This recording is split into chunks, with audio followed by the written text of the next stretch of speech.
بسم اللہ الرحمن الرحیم۔ آج میں آپ کو حیض کے متعلق مسائلات کروں گا۔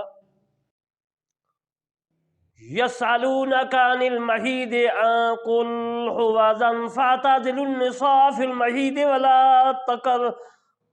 تقربوهن حتى يطهرن فإذا تطهرن فأتوهن من حيث أمركم الله ان اللہ یحب التوابین ویحب المتطہرین۔ اے محبوب، تم سے حیض کے بارے میں لوگ سوال کرتے ہیں تو فرما دو وہ گندی چیز ہے، تو حیض میں عورتوں سے بچو اور ان سے قربت نہ کرو جب تک کہ نہ ہو لے، تو جب پاک ہو جائیں ان کے پاس اس جگہ سے آؤ جس جگہ اللہ تعالیٰ نے تمہیں حکم دیا ہے، بے شک اللہ دوست رکھتا ہے توبہ کرنے والوں اور دوست رکھتا ہے پاک ہونے والوں کو۔ جناب محترم، اس آیات کا یہ تو ترجمہ تھا۔ مسائل عرض کرنے سے پہلے میں آپ سے ریکویسٹ کرتا ہوں کہ میرے چینل کرمانی ٹی وی کو سبسکرائب، لائک، کمنٹ کریں، اور دوسرا میرا چینل ہے کرمانی ٹی وی 3، اس میں مسائل قرآن مجید فرقان حمید کے ہیں، اور جس کا میں ذکر کر رہا ہوں یہ مسائل ہے۔ اور جو دوسرا میرا چینل ہے کرمانی ٹی وی، اس میں تفسیر قرآن مجید فرقان حمید کے لکھ رہا ہوں، اس میں تفسیر ہے۔ عزیزان محترم، آج پھر میں قرآن مجید فرقان حمید کے جو یہ مسائل ہیں میں حدیث پاک سے حیض کے متعلق عرض کرتا ہوں۔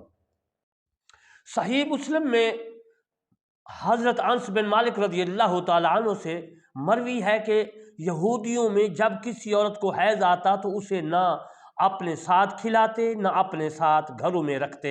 صحابہ کرام رضی اللہ تعالیٰ عنہ اجمعین نے نبی صلی اللہ علیہ وآلہ وسلم سے سوال کیا، اس پر اللہ تعالیٰ نے یہ آیات مبارکہ نازل فرمائی، وَيَسْأَلُونَكَ عَنِ الْمَحِيضِ۔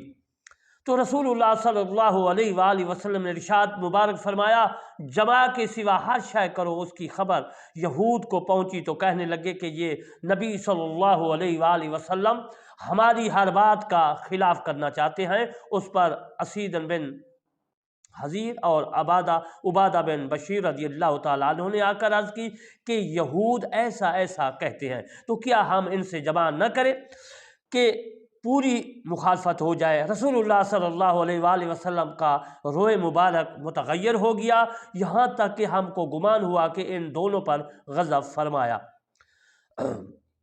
وہ دونوں چلے گئے اور ان کے آگے دودھ کا ہدیہ نبی صلی اللہ علیہ وسلم کے پاس آیا۔ حضور نے آدمی بھیج کر ان کو بلوایا اور پلایا، تو وہ سمجھے کہ حضور صلی اللہ علیہ وآلہ وسلم نے ان پر غضب نہیں فرمایا۔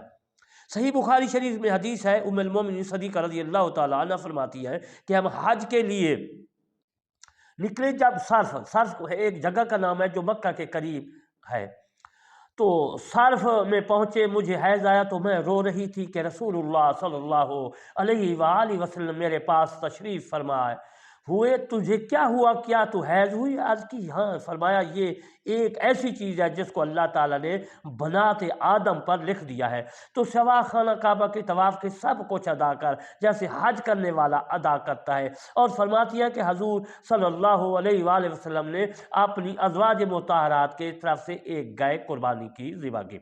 صحیح بخاری شریف میں حدیث ہے کہ عروہ نے سوال کیا کہ حیض والی عورت میری خدمت کر سکتی ہے اور جب عورت مجھ سے قریب ہو سکتی ہے؟ تو عروہ نے جواب دیا، فرمایا کہ یہ سب مجھ پر آسان ہے اور یہ سب میری خدمت کر سکتی ہے اور کسی پر اس میں کوئی حرج نہیں ہے۔ مجھے ام المومنین عائشہ صدیقہ رضی اللہ تعالیٰ عنہا نے خبر دی ہے کہ وہ حیض کی حالت میں رسول اللہ صلی اللہ علیہ وسلم اور اللہ تعالیٰ کے رسول اللہ صلی اللہ علیہ وسلم کے کنگھا کرتی تھی، اور حضور معتکف تھے، اپنے سر مبارک کو ان سے قریب کر دیتی اور یہ اپنے حجرے ہی میں ہوتی۔ صحیح مسلم میں ہے کہ بی بی عائشہ صدیقہ رضی اللہ تعالیٰ عنہا سے فرماتی ہیں کہ زمانے حیض میں پانی پیتی، پھر حضور کو دے دیتی، تو جس جگہ میرا منہ لگتا تھا تو حضور صلی اللہ علیہ وسلم دہن مبارک رکھ کر پیتے، اور حالت حیض میں ہڈی سے گوشت نوچ کر کھاتی، پھر حضور کو دے دیتی۔ حضور اپنا دہن شریف اس جگہ پر رکھتے جہاں میرا منہ لگتا تھا۔ صحیح میں یہ بھی حدیث ہے کہ میں فرماتی ہے کہ میں حیض میں ہوتی اور حضور میری گود میں تکیہ لگا کر قرآن مجید فرقان فرقان حمید کی تلاوت فرماتے تھے۔ صحیح مسلم میں انہوں سے مروی ہے، فرماتی ہیں کہ حضور صلی اللہ علیہ وآلہ وسلم نے مجھ سے فرمایا کہ ہاتھ بڑھا کر مسجد سے مصلی اٹھا دینا۔ عرض کی میں حیض میں ہوں۔ فرمایا کہ تیرا حیض تیرے ہاتھ میں تو نہیں ہے؟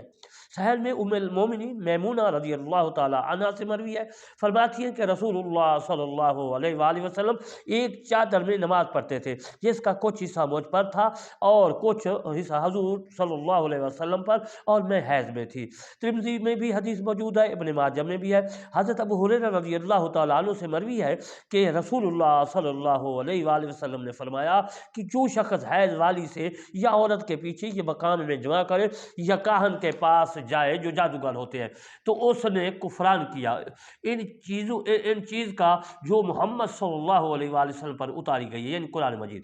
رزین کی روایت میں ہے کہ معاذ بن جبل رضی اللہ تعالیٰ عنہ نے عرض کی یا رسول اللہ میری عورت حیض میں ہو تو میرے لیے کیا چیز ہے؟ اسے حلال ہے۔ آپ صلی اللہ علیہ وسلم نے فرمایا تہبت الناس سے اور اوپر اور اس سے بھی بچنا بہتر ہے۔ اصحاب سنن اربعہ میں ہے، ابن عباس رضی اللہ تعالی عنہ سے روایت کیا کہ رسول اللہ صلی اللہ علیہ وسلم نے فرمایا جب کوئی شخص اپنی بیوی سے حیض میں جمع کرے تو نصف دینار صدقہ کرے۔ ترمذی کی دوسری روایت انہی میں سے یوں ہے کہ فرمایا جب سرخ خون ہو تو 1 دینار اور جب زرد ہو تو نصف دینار۔